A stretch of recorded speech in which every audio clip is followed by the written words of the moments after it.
본문은 다윗이 유다의 왕으로 등극하는 장면을 담고 있습니다.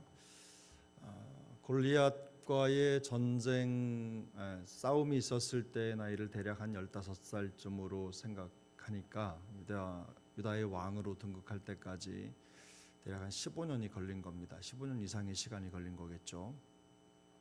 광야의 여정이 있었고 험난한 시간이 지나고 또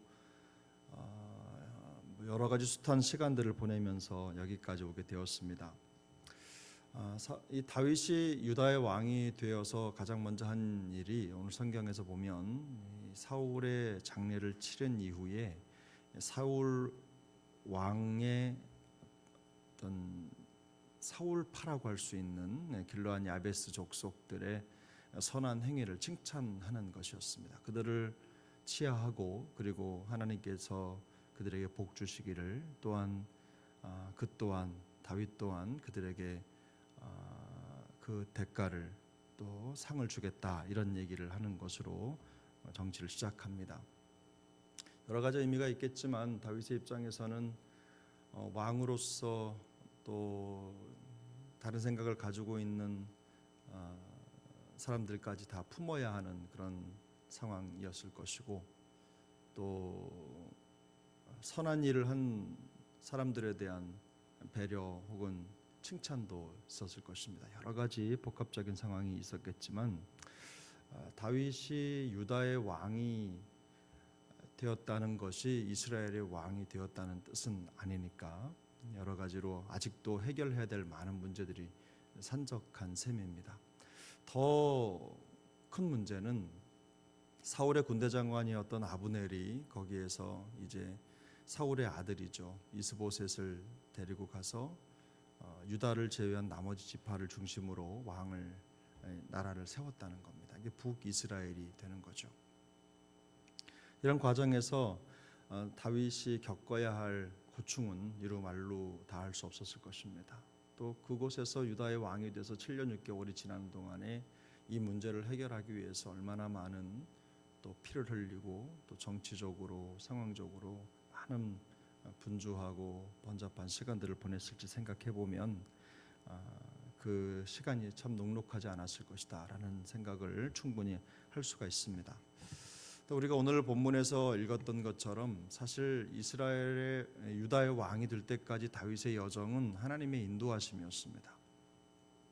하나님이 그곳으로 이끄셨고, 다윗 역시도 하나님, 제가 다윗으로 올라갈까요? 라고 하나님께 기도하고 하나님이 응답을 주시고, 그러면 어디로 갈까요? 헤브론으로 가라. 하나님의 명확한 음성을 듣고 거기까지 올라갔음에도 불구하고 문제가 끊이질 않는 겁니다. 수많은 문제들이 산적하고 해결해야 될 상황들이 펼쳐지는 것이죠. 이런 상황 속에서 다윗이 마음속에 느꼈을 이런저런 괴리, 하나님의 선명한 음성을 들었어도 여전히 문제는 있구나라는 것을 감지하면서 얼마나 마음이 힘들었을까 하는 생각을 해보게 됩니다. 사실 이스라엘의 왕이 되는 이 다윗의 역사를 보면 일반적이지는 않습니다. 어떤 왕조가 바뀌는 거니까, 이 사울 왕조에서 다윗 왕조로 왕조가 바뀌는 거니까 일반적이지는 않은 거죠. 이 상황을 바라보는 시각이 다른 겁니다. 그러니까 이스라엘 백성들의 왕이 되려면 사울의 아들이어야 하는데 다윗은 사울의 아들이 아니지 않습니까? 왕조가 바뀌는 것이기 때문에 어떤 각도에서 보느냐에 따라서 이것이 좋을 수도 있고, 또는 쉽게 말하면 왕위를 빼앗은 것일 수도 있기 때문에 그 상황을 해석하는 눈이 굉장히 중요하죠. 이런 모든 과정을 통해서 우리가 알 수 있는, 또 배울 수 있는 교훈들이 있다면 첫 번째는 이거죠. 하나님이 우리를 이끌어 인도에 가셔도 문제는 여전히 있다는 겁니다. 고난이 있다는 거죠. 하나님이 우리를 이끌어 가시고 선명한 응답을 받으면 거기에 모든 과정을 하나님이 일사천리로 준비해 주실 것 같은 생각이 들지만 현실은 그렇지가 않습니다. 다윗은 기름 부어 왕이 되겠다고 하는 약속을 받고서도 아주 긴 시간 동안 고난과 또 어려움의 상황들을 극복해야만 됐었죠. 또 그를 죽이려고 하는 사울을 피해서 피해 다닌 광야 여정이 10년이 넘습니다. 그 기간 동안에도 여전히 다윗은 단 하나만을 지켜야 되는 거죠. 하나님이 나를 기름 부어 세우셨다, 선택하셨다, 나를 인도해 가신다. 그리고 언제 어느 순간에 이루어질지도 모르는 그 하나님의 계획을 여전히 붙잡고 그 길을 가야만 한다는 것입니다. 믿음이 자기를 지켜주는 게 아니라 자기가 믿음을 지켜야 하는 그런 상황이 그에게 있는 겁니다. 그런 상황을 다 지나가면서 다윗은 스스로가 왕이 될 만한 제목으로 성장해 가는 것이죠. 하나님의 뜻은 그런 겁니다. 우리가 생각할 때 하나님이 반드시 보내셨고 또 하나님이 인도하시고 우리 안에 하나님의 계획이 있다는 것을 다 알지만 그러나 여전히 우리에게 해결해야 될 문제가 남아있다는 겁니다. 이것을 예상해야 된다는 겁니다. 신앙생활의 여정도 마찬가지죠. 우리가 하나님을 사랑하고 하나님 우리를 이끄시고 인도해 가신다고 하더라도 그 하나님의 계획이 우리를 통해 이루어지는 과정을 보기 위해서는 인내하고 또 항상 그 속에서도 믿음을 지키고 하나님의 역사에 눈을 떠야 된다는 겁니다. 이것이 믿음의 여정이라는 거예요. 혹여 우리가 이런 샤머니즘이나 이런 우상을 섬기는 분들은 빌면 잘 될 것이다 이런 생각을 갖고 있지만 기도해도 고난이 있습니다. 믿음이 있어도 고난이 있고 하나님의 계획을 확신해도 그 속에 얼마든지 우리가 헤쳐나가야 할 고난이 있다는 것, 이 사실을 기억하시고 또 예상하시고 또 그 안에서도 흔들림 없는 믿음의 여정을 이어갈 수 있게 되기를 축복합니다. 또 한 가지 우리가 고민해 봐야 될 일이 있는데요. 계획 속에 고난이 찾아오죠. 하나님의 은혜가 있고 우리를 인도하셨다는 확신이 있어도 어려움이 있는데 근데 그 어려움 중에 이런 어려움도 있다는 겁니다. 뭐냐면 이 아브넬 같은 사람이 있다는 거죠.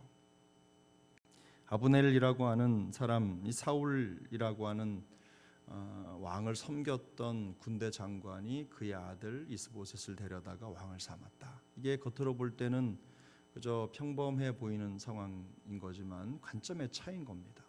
내가 생각하는 하나님의 뜻과 또 그 상황을 보고 바른 길이 어떤 것인지를 판단하는 기준이 다르다는 겁니다. 아브넬이 생각할 때는 어떻죠? 사울의 아들이 왕이 되어야 된다는 생각을 갖고 있는 겁니다. 이게 세상적인 원리인 겁니다. 당시에 왕이 되는 원리인 거예요. 왕을 계승하는 방법인 겁니다. 그게 그들이 생각할 때는 합리적인 방법인 겁니다. 근데 하나님은 어떤 마음을 가지고 계셨습니까? 사울이 아니라 다윗이다라는 하나님의 계획을 가지고 계신 거죠. 근데 이것을 믿고 따라가는 다윗과 또 그 사실을 아는 아브넬이 그걸 거부하고 자기의 마음속에 있는 욕망을 앞세워서 이스보셋을 왕으로 세우고 다른 나라를 세워서 다윗의 대적이 되는 이런 상황들을 지켜보면서 우리가 항상 마음속에 이런 생각을 가져야 되겠죠. 우리 안에 있는 이스보셋을 주의해야 된다는 겁니다. 하나님의 뜻을 방해할 수도 있고 섭리의 걸림돌이 될 수도 있는 우리 안에 있는 어떤 욕망, 생각, 우리의 사고 이런 것들이죠. 남들이 보기에는 세상에 내놓았을 때는 전혀 손색이 없습니다. 왜냐하면 세상의 흐름을 따라가고 상식을 따라가고 여기에 아버지의 아들이 왕이 되어야 된다고 하는 우리가 소위 말하는 만국 통상 법, 원칙 이런 것들이 있을 수 있어요. 내 생각 혹은 많은 사람들이 그렇게 생각한다라고 하는 그런 원리들이 있을 수 있습니다. 근데 하나님의 뜻은 항상 그런 방향으로만 가는 건 아니죠. 하나님이 사울의 여정을 꺾어서 다윗을 세우셨던 것 같은 그런 여정으로도 하나님의 뜻이 펼쳐진다는 것입니다. 그래서 우리의 생각이 옳다고 생각하는 것들, 그것이 오히려 하나님의 뜻을 가로막는 성리의 방해자가 될 수 있다는 것을 우리가 기억해야 된다는 것입니다. 매 순간마다. 그래서 우리가 하나님의 인도를 찾고 기억하는 것도 중요하지만 우리 안에 이런 아브넬 같은 또 다른 흐름이 생기지 않도록 늘 주의하고 돌아봐야 되는 것입니다. 우리 삶의 여정이 또한 이어갔기를 바랍니다. 하나님의 계획이 이루어지는 과정 속에서도 여전히 어려움이 있다는 것을 항상 예상하시고 그에 대한 믿음의 대비를 할 수 있기를 바랍니다. 우리 안에 있는 여러 가지 생각들, 우리가 옳다고 생각하는 것들, 우리가 맞다고 생각하는 것들이 오히려 하나님의 뜻에, 하나님의 섭리에는 또 걸림이 될 수 있다는 것을 기억하시고 늘 마음의 생각과 행동을 살피는 우리의 신앙 여정이 될 수 있기를 예수님의 이름으로 축복합니다.